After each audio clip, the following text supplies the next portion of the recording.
நம்ம என்ன செஞ்சு நம்மளுடைய இதயத்தில் கெட்ட எண்ணங்கள் எல்லாம் வருகிறது.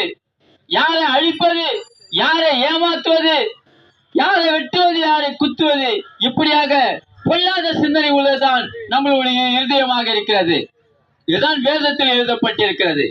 முதல் மனிதன் செய்த பாவத்தின் நிமித்தமாக மேலும் மேலும் பாவத்தை செய்த இந்த உலகம் பாவத்திற்கு அடிமைப்பட்டு இருக்கிறது. நாம் பாவத்தில் அடிமைப்பட்டு அந்த பாவத்தின் நிமித்தமாக பல்வேறு கண்ணீர், கவலை, கடன் பிரச்சனை, குடும்பத்தில் சமாதானம் இல்லை, வியாதி, மரணம், இப்படியாக அந்த பாவத்தின் நிமித்தமாக மனிதனுக்கு உண்டாகிறது. இதை ஆண்டவராக இயேசு கிறிஸ்து, தகப்பனான இயேசு கிறிஸ்து, அவர் பணத்தில் உட்கார்ந்து அவர் வேதனைப்பட்டார். தகப்பனுக்கு தான் துடிக்கும்.